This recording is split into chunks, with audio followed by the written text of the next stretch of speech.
Shalom. Saudara, tadi sepertinya waktu doa meremnya enak sekali saudara ya. Saya lihat beberapa meremnya tuh sungguh damai sejahtera. Jika dibiarkan sebentar lagi sepertinya ada yang tergeletak dalam hadirat Tuhan. Ya oke. Saudara, tapi saya sungguh berdoa sebentar lagi, setengah jam lagi. Kita mau tutup dengan kuat, amin. Saudara, dan saya ingin lanjutkan sedikit. Saya hanya 3, saudara, tadi kita sudah terima 4, sekarang 3. Saudara, dan yang pertama adalah sayap keintiman.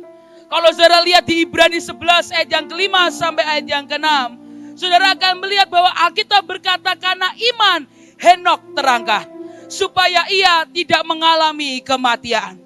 Saudara, tapi pada akhir dari firman ini, Alkitab berkata, sebab barang siapa berpaling kepada Allah, ia harus percaya bahwa Allah ada, dan bahwa Allah memberi upah kepada orang yang sungguh-sungguh mencari Dia. Saudara, Dia Tuhan yang rindu untuk dicari, saudara. Dia Tuhan yang rindu dicari. Dan bukankah kita berkata, loh ngapain dicari? Saudara, kita pasti akan menemukan Dia. Dia lebih dekat dari pakaian yang kita pakai. Tapi Dia rindu untuk dicari. Saudara, ada seorang hamba Tuhan berkata bagus. Itu seperti anak dan seorang ayah yang main petak umpet, saudara. Tadi siang saya tanya ke Joshua sebagai sudah menjadi bapak-bapak, saudara. Saya bilang, Josh, kalau kamu main sama Miel sama Elion sekarang, kalian main petak umpet, apa yang akan kamu lakukan? Dan dia berkata, aku mungkin ngumpet hanya setengah badan. Aku ngumpet sambil siul-siul. Mungkin aku akan jalan dengan suara yang keras. Supaya apa? Mereka bisa menemukan aku. Saudara, kecuali Joshua keluar dari rumah, naik mobil, pergi, itu namanya gak mau ditemui, saudara. Tapi seorang ayah, seorang bapak, kenapa dia hanya ngumpet cuman separuh? Karena kerinduan hatinya adalah Dia Tuhan yang rindu untuk dicari. Saya sungguh berdoa, apapun yang kau kejar hari-hari ini, biar sayap keintiman itu tak mengepak dalam hidup setiap kita. Yang kita cari hanya hatinya, yang kita cari hanya akan wajahnya. Dan ketika sayap keintiman itu tetap kita kepakan, kita selalu kembali kepada Bapa, maka kita akan mengalami seperti si bungsu. Maka status, jubah, cincin, kekayaan, semua akan dikembalikan dalam hidup setiap kita.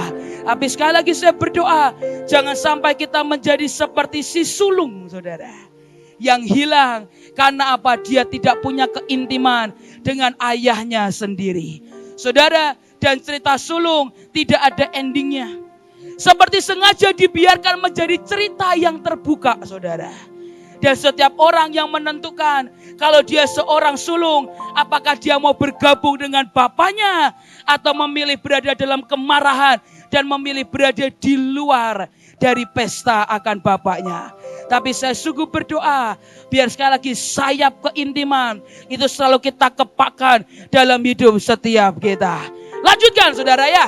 Lanjutkan, saudara. Saya tahu mata saudara itu lasernya keluar banget, saudara ya. Cepet sah. Oke, saudara. Saudara, saya akan cepat, saudara. Oke. Saudara, sayap yang kedua adalah sayap merpati, saudara. Mazmur 55 ayat yang ke-7. Pikirku sekiranya aku diberi sayap seperti merpati, aku akan terbang dan mencari tempat yang tenang. Saudara, hari itu Daud begitu ketakutan. Kalau saudara baca kisahnya, Daud begitu resah. Tapi tiba-tiba dia berkata, andaikan aku punya sayap seperti sayap merpati. Saudara, ketika engkau resah, ketika engkau takut, begitu kesesakan melanda hidupmu, sayap merpati ini akan ada dalam hidupmu. Dia yang akan melingkupi engkau. Dan dia akan menjamin engkau keluar menjadi seorang yang lebih dari pemenang. Saudara, tapi Roh Kudus itu harus jadi guru dalam hidup kita. Alkitab berkata, taruh dia di tempat di mana matamu bisa melihat. Taruh dia di tempat di mana telingamu bisa mendengar. Dan dia akan berkata, this is the way, walk in it. Inilah jalannya, berjalanlah. Dan Alkitab berkata, barang siapa yang mau dan taat, you shall eat the best from the land. Engkau akan makan hasil yang terbaik dari bumi ini. Tapi kuncinya satu, saudara. Ketaatan. Saudara, saya ingin cerita sedikit, saudara ya. Ini cerita saya pernah ceritakan. Tapi tadi Tuhan ingatkan, Tuhan bilang ceritakan ulang. Saudara, suatu hari bertahun-tahun yang lalu, Tuhan suruh saya pergi ke Papua, saudara. Saya nggak pergi kemana-mana, saya nggak bikin KKR. Saya pergi ke Raja Ampat. Saudara. Ngapain saya? Snorkeling, saudara. Lihat ikan. Dulu belum terkenal, saudara, seperti sekarang. Dulu sepi banget. Saudara, saya sering ke sana. Tanah itu tidak ada jalan mobilnya, saudara. Jadi semua itu harus lewat kapal. Nah, kapal itu tidak bisa nyampe ke pantai. Jadi kalau saya mau ke pantai, saya harus berenang dulu. Dan hari itu saya dalam kemanusiaan saya males, saudara. Saya bilang waktu itu ke Ko Erik, ke koko ipar saya, "Koh, kamu aja yang ke sana, kamu yang berenang ke sana, kamu yang patok, kamu yang berdoa, aku mengangkat tangan di atas kapal ini." Saudara, dan hari itu koko ipar saya melakukan dalam ketaatan, saudara. Beliau renang, saudara, tapi hari itu saya lihat di pinggir, kok ikannya banyak, saudara. Jadi saya yang gak mau berenang, jadi berenang. Saya snorkeling.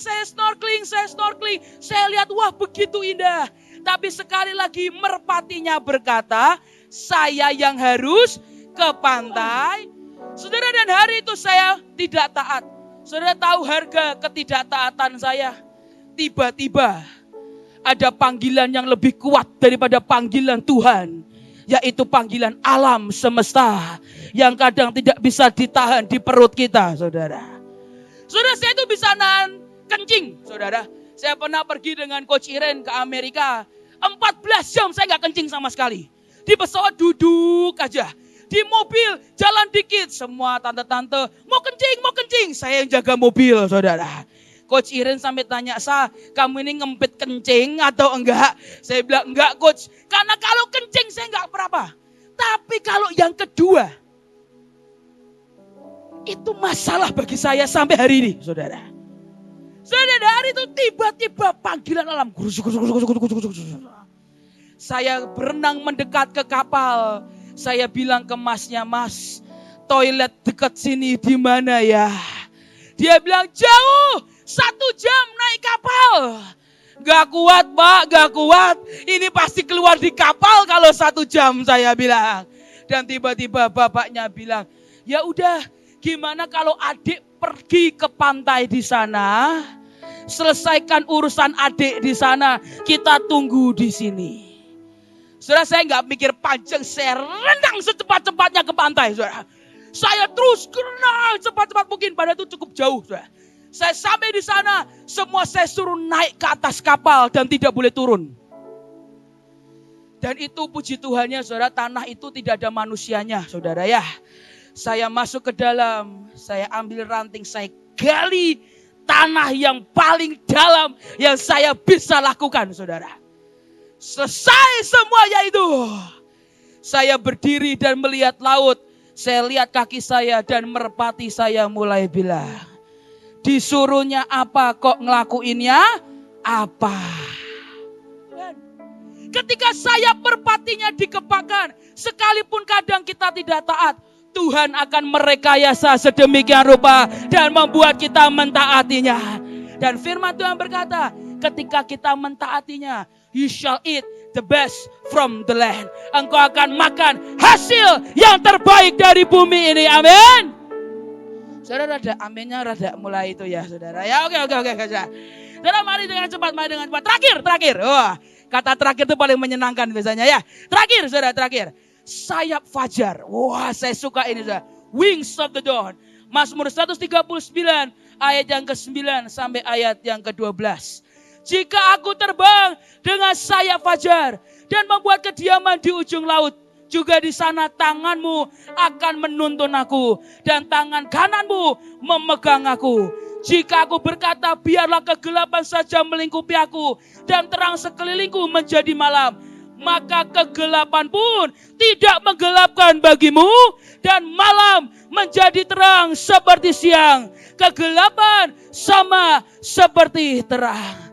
Sayap fajar akan membuat kemanapun kita pergi, bahkan ke tempat yang gelap sekalipun, malam akan menjadi siang. Karena kita tahu ada sinar kemuliaan Tuhan, ada bright and bloom yang akan terjadi atas bangsa kita. Kemanapun saudara pergi, segelap apapun tempat itu, Tuhan akan berkata, nak, kembangkan sayap fajarmu, dan kemuliaan Tuhan dan sinar anugerah Tuhan itu yang akan merekah di tengah-tengah kita. Dan malam akan menjadi siang. Saudara, yang saya suka Yesaya 58 ayat yang ke-8.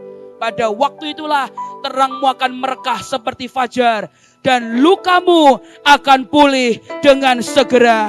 Kebenaran menjadi barisan depanmu, dan kemuliaan Tuhan barisan belakangmu. Kemanapun engkau pergi, pemulihan akan terjadi. Kemanapun engkau pergi, kebenaran akan menjadi barisan depan kita, dan kemuliaan Tuhan akan ada di barisan belakang kita. Habis saudara, fajar itu tidak selalu tentang pagi dan malam. Fajar adalah ketika kita bangun dari tidur kita. Bilang ke kanan kirimu, it's time to wake up. Ini waktunya bangun. Ini waktunya bangun. Bangun dari tidurmu. Bangun dari perasaan lemahmu.